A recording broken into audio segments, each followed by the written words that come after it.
வணக்கம் நேர்களே. இந்த ஈரான் யுஎஸ் வார் தொடர்ந்து நடந்துட்டு இருக்கு. பட் இந்த வார் ஆரம்பிச்சதுல இருந்து எல்லாரும் மிசைல்ஸ் பத்தி பேசுறோம், நியூக்ளியர் ரியாக்டர்ஸ் பத்தி பேசுறோம், நியூக்ளியர் பாம்ஸ் பத்தி பேசுறோம், யுரேனியம் பத்தி பேசுறோம். தொடர்ந்து இத பத்தி எல்லாம் பேசிட்டு இருக்கோம். பட் பொதுவா பேசப்படாத ஒரு விஷயம் அப்படிங்கிறது, இந்த விஷயத்தை வச்சு ஈரான், துபாய், கல்ஃப் கண்ட்ரீஸ கழுத்த நெரிக்க முடியும். They can choke. அந்த மாதிரியான ஒரு விஷயம் இருக்கு. பட் ஈரான் இன்னும் அதை கையில எடுக்கல. அது என்ன அப்படின்னா தண்ணி, குடிக்கிற தண்ணி, வாட்டர். நம்ம எல்லாருக்குமே தெரியும். இங்க துபாயை பொறுத்த வரைக்கும் அது ஒரு டெசர்ட்ல கட்டப்பட்ட ஒரு கனவு கோட்டை. அங்க என்ன இல்ல, எல்லாமே இருக்கு அப்படின்றது தான். ஆனா ஒரு விஷயம் இல்ல, தண்ணி.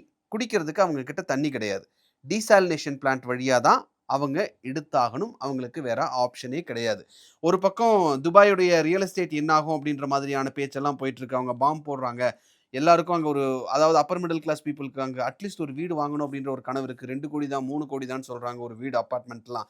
ஸோ அங்க ஒரு வீடு வாங்கணுன்ற ஒரு கனவு இருக்கு. ரியல் எஸ்டேட் என்ன ஆகும் அப்படின்ற மாதிரியான டாக்ஸ் எல்லாம் போயிட்டு இருக்கிறப்ப, நிறைய ரீல்ஸ் எல்லாம் நம்ம பார்த்துட்டு இருக்கிறப்போ, அங்க தண்ணின்ற ஒரு விஷயத்துல ஈரான் கை வச்சா துபாய் அடுத்தது என்ன ஆகும் அப்படின்ற ஒரு கேள்வி இன்னும் கேள்விக்குறியாவே இருக்கு. நம்ம காமெடியா படத்துல எல்லாம் கூட வரும். நம்ம ஊர்ல நிலத்துல குழி தோண்டணும் அப்படின்னா தண்ணி வரும். துபாயில குழி தோண்டினா பெட்ரோல் தாண்டா வரும் அப்படின்னு நிறைய காமெடிஸ் பார்த்ததெல்லாம் இருக்கு. ஸோ அந்த மாதிரி கல்ஃப் கண்ட்ரீஸ்ல வாழக்கூடிய 10 கோடி மக்கள் இருக்காங்க. அந்த 10 கோடி மக்களுக்கும் அண்டர் கிரவுண்ட்ல இருக்கக்கூடிய கச்சா எண்ணெய்க்கு பதிலா குடிக்கிறதுக்கு தண்ணி அப்படிங்கிறது கடல்ல இருந்து தண்ணியை எடுத்து அதுல இருந்து உப்பை நீக்கி டீசாலினேட் பண்ணி தான் குடிச்சுக்கிட்டு இருக்காங்க. ஸோ இப்ப நம்ம அப்படியே ஈரான் யுஎஸ் வாருக்கு வருவோம்.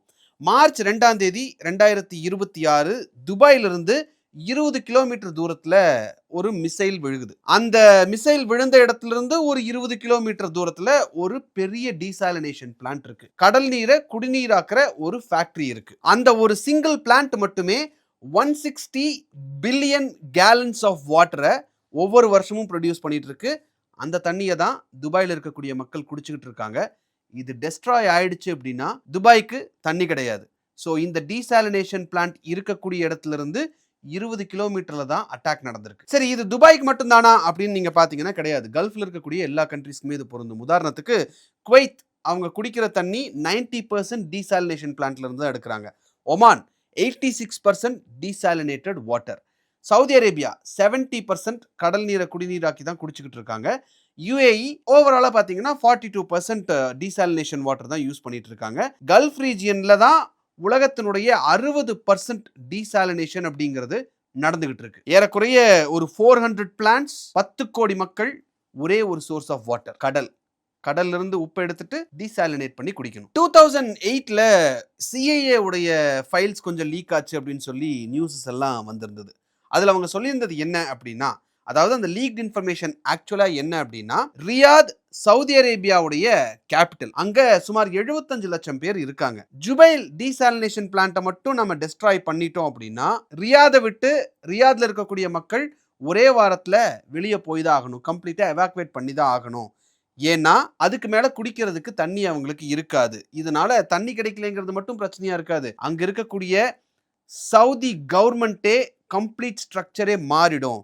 இந்த பிளான்ட் இல்லாம அவங்களால இருக்கவே முடியாது அப்படிங்கிறது தான் சிஐஏ இருந்து லீக் ஆன நியூஸ் அப்படின்னு வந்த தகவல்கள்ல இருந்து கிடைக்கப்பெற்ற ஒரு நியூஸ் அப்படின்னு சொல்லி நிறைய நியூஸ் பேப்பர்ஸ்லயும் பார்த்தோம். அதே மாதிரி உலகத்தில் இருக்கக்கூடிய வெல்தி கண்ட்ரீஸ்ல ஒன்னு கத்தார். வார் சினாரியோ வந்தா அவங்களால அதிகபட்சம் 3 நாள் தான் அவங்க கிட்ட தண்ணியே இருக்கும் அப்படின்னு சொல்லி சொல்றாங்க.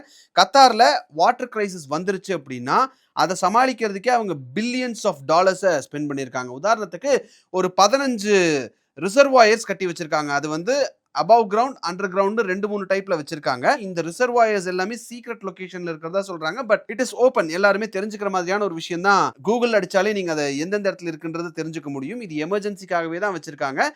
பட் இந்த 15 ரிசர்வாயரையும் வச்சு கூட அவங்களால அதிகபட்சம் 7 to 10 நாளைக்கு மட்டும்தான் கத்தார் மக்களுக்கு தண்ணி கொடுக்க முடியும் அப்படிங்கிறது நிதர்சனமான உண்மையா இருக்கு. ஸோ கல்ஃப் கண்ட்ரீஸ்க்கு இப்போ தண்ணி எங்க இருந்து எல்லாம் வந்துட்டு இருக்கு, அவங்க எப்படி எல்லாம் யூஸ் பண்றாங்க அப்படிங்கறத நம்ம பார்த்தோம். இப்ப சினாரியோ என்ன அப்படின்னா, மார்ச் 2ஆம் தேதி ஜுபைல இருந்து ஒரு 20 கிலோமீட்டர் தூரத்துல மிசைல் விழுந்ததுக்கு பதிலா அந்த டீசாலினேஷன் பிளான்ட் மேல விழுந்திருந்தா துபாய்க்கு இருக்கக்கூடிய சிச்சுவேஷன்ல தண்ணி கிடைக்கிறது அப்படிங்கிறது ரொம்ப கஷ்டமா இருக்கும். ஏன்னா 43 டீசாலினேஷன் யூனிட்ஸ் ஒரே இடத்துல இருக்குது. துபாயுடைய மிகப்பெரிய ஒரு வாட்டர் சோர்ஸ். அடுத்தது குவைத் எடுத்துக்கிட்டீங்கன்னா, ட்ரோனோட டெப்ரிஸ் டீசாலினேஷன் ஃபேக்டரியில விழுந்து அங்க ஒரு ஃபயர் ஆக்சிடென்ட் ஆச்சு அப்படின்னு சொல்லி நியூஸ் எல்லாம் பார்த்தோம். அது வெறும் டெப்ரிஸ் தான், டைரக்ட் ஹிட் கிடையாது. ஒருவேளை அது டைரக்ட் ஹிட்டா மாறுச்சு அப்படின்னா இந்த வார் அப்படிங்கிறது இன்னொரு டைமென்ஷனா மாறுறதுக்கு வாய்ப்பு இருக்கு. ஆன் தி அதர் சைடு யுஏஇல இருக்கக்கூடிய ஃபுஜைரா பவர் பிளான்ட் வந்து அட்டாக் பண்ணப்பட்டுச்சு. பவர் பிளான்ட்டை நீங்க அடிச்சீங்க அப்படின்னா டீசாலினேஷன் பிளான்ட்டுக்கு போகக்கூடிய பவர் கட் ஆகும். ஸோ டீசாலினேஷன் பிளான்ட்டுக்கு பவர் போகல அப்படின்னா கடல் நீரை நீங்க குடிநீர் ஆக்க முடியாது, குடிக்கிற தண்ணிக்கு தட்டுப்பாடு வரும். இந்த 3 இன்சிடென்ட்டுமே 3 விதமான லொகேஷன்ல நடந்திருக்கு. 3மே வாட்டர் இன்ஃப்ராஸ்ட்ரக்சரை டார்கெட் பண்ற விஷயமா நமக்கு தெரியுது. இது எல்லாமே இப்ப வரைக்கும் கோயின்சிடென்ஸ் தான், ஸ்ட்ராட்டஜி கிடையாது. ஈரான் இன்னும் தண்ணிய சோக் பண்ணி அங்க இருக்கக்கூடிய மக்களை கஷ்டப்படுத்தணும் அப்படின்ற லெவலுக்கு ஈரான் இறங்கிட்டாங்களா அப்படின்னு கேட்டா அதுக்கு தெளிவான பதில் இல்ல. So we can say frankly that இன்னும் அந்த லெவலுக்கு இந்த வார் போகல அப்படிங்கிறத நாம சொல்ல முடியும். வேறஸ் அமெரிக்காவுடைய ப்ரெஷர் இன்க்ரீஸ் ஆகி over a period of time என்ன பண்றதுனே தெரியாம சர்வைவல் மோட் அப்படின்ற ஒரு சிச்சுவேஷன்ல ஏற்கனவே ஆனந்த் சார் வந்து மக்கள் பேச்சில் பேசும்போது ஈரான் வந்து இப்போ ஆக்சுவலி ஒரு சர்வைவல் மோட்ல தான் இருக்காங்க. அவங்க சர்வை பண்ணிட்டாலே இந்த வார்ல வின் அப்படின்னு அவங்க எடுத்துக்கலான்ற சிச்சுவேஷன்ல தான் இருக்காங்க அப்படின்றத சொல்லியிருந்தார். அப்படி சர்வைவல் மோட் வந்தது அப்படின்னா அவங்க என்ன பண்ணுவாங்கன்னே தெரியாது.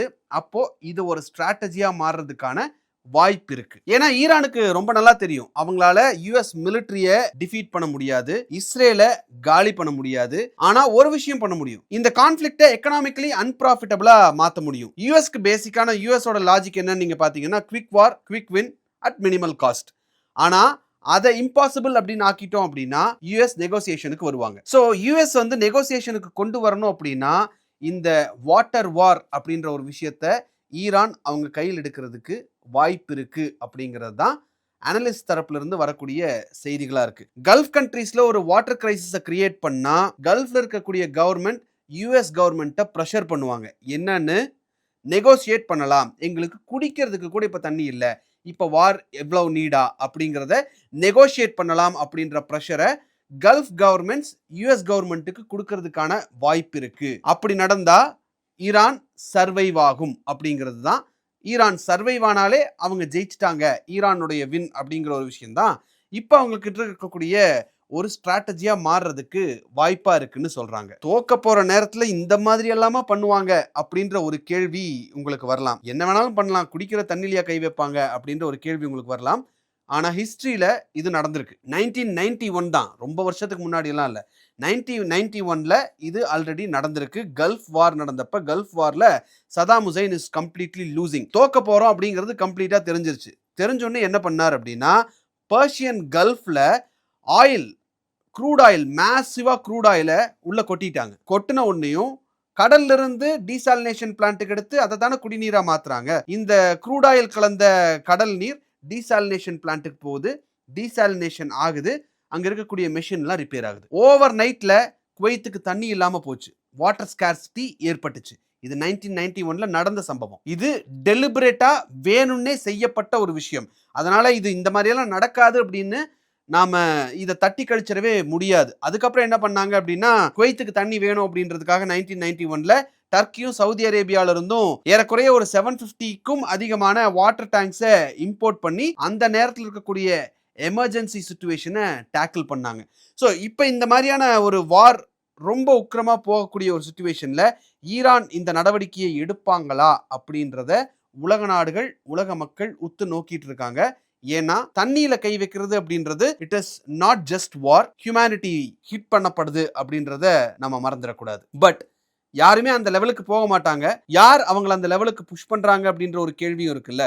So let's wait and see இந்த ஈரான் வார் அப்படின்றது வந்து இன்னும் எந்த அளவுக்கு பெருசா போகும், இல்ல சீக்கிரம் முடியுமா? ஸோ இந்த ஸ்ட்ராட்டஜியை ஈரான் யூஸ் பண்ணுவாங்கன்னு நீங்க நினைக்கிறீங்களா? ரொம்ப ஒரு வர்ஸ்ட் சிச்சுவேஷன் வரும்போது ஈரான் இதை இறங்கி அடிக்கிறதுக்கு வாய்ப்பு இருக்குன்னு நீங்க நினைக்கிறீங்களா? கமெண்ட் பண்ணுங்க. இந்த வீடியோ உங்களுக்கு பிடிச்சிருந்தா இந்த வீடியோவை லைக் பண்ணுங்க, ஷேர் பண்ணுங்க, கமெண்ட் பண்ணுங்க, சப்ஸ்கிரைப் பண்ணுங்க. தேங்க்யூ.